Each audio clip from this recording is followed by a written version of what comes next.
দেখুন, STF West Bengal পুলিশের STF যে গ্রেফতার করেছে, যাদেরকে গ্রেফতার করেছে এদের মধ্যে খোঁজ নিয়ে দেখুন ইতিপূর্বে কজন গ্রেফতার হয়েছে, আর যারা গ্রেফতার হয়েছিল সেই সময় কোন বিধায়ক দায়িত্ব নিয়ে জামিন করিয়েছে দেখলে বোঝা যাবে।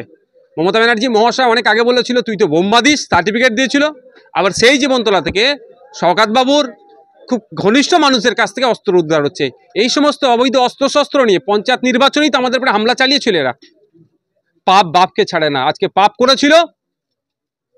আজকে এসটিএফকে ধন্যবাদ জানাবো, শুধু ধন্যবাদ জানাবো, আরও আগামীতেও আরও যে এর মূল মাথা কারা, কারাই অস্ত্রগুলো নিয়ে এই ধরনের অস্ত্র কারবারের সাথে যারা যুক্ত তাদেরকে খুঁজে বার করুক, সর্বোচ্চ শাস্তির ব্যবস্থা করুক। দেখুন, আসলে একটা হতাশাগ্রস্ত একটা পাগল, মানে এর মহামারী রোগ হয়েছে। এর ছোটোখাটো রোগ না, মহামারী রোগ। যে 4 জনকে অ্যারেস্ট করেছে পুলিশ, তার 3 জন হচ্ছে উত্তর 24 পরগনা, আর একজন যেটা আছে এ হচ্ছে প্রথম দিন থেকে সিপিএম করে, আমাদের সঙ্গে কোনো রিলেশন নেই। 100 কথা বললে 99টা আমাদের বিরোধিতা কথা বলে। এর নিজস্ব একটা লাইসেন্স গান ছিল, পুলিশ সেটাকে নিয়ে গেছে, এবং 7 পিস কার্তুজ ছিল, এখান থেকে নিয়ে গেছে। বাদবাকি যেগুলো সেটা পুলিশ এই যে কার্তুজগুলো উদ্ধার করেছে, সে যেই হোক, আমরা দৃষ্টান্তমূলক শাস্তির দাবি করছি।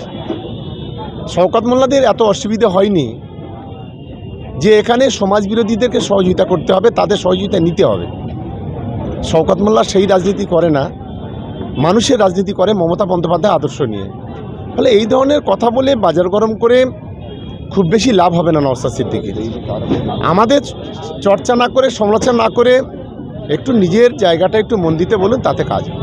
23-এর লোক পঞ্চায়েত ভোটে সেই সব কার্তুজ ব্যবহার করা হয়েছে বলেও তিনি অভিযোগ করছেন। ও ঠিকই বলেছে।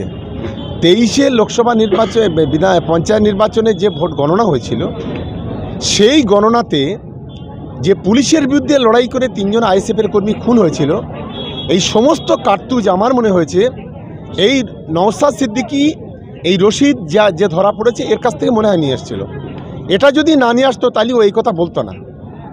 আসলে নওশাদ সিদ্দিকীর কাজ হলো সমাজ বিরোধী সাপ্লাই করা এবং বিভিন্ন সমাজ বিরোধীদের কাজ দিয়ে বিভিন্ন অস্ত্রশস্ত্র জোগাড় করা।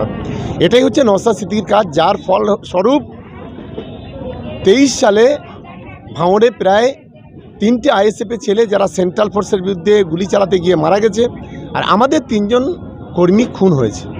এর সমস্ত নায়ক হচ্ছে নওশাদ সিদ্দিকী। ফলে শওকত মোল্লার সঙ্গে যোগাযোগ নেই, এর যদি থাকে নওশাদ সিদ্দিকীর সঙ্গে যোগাযোগ।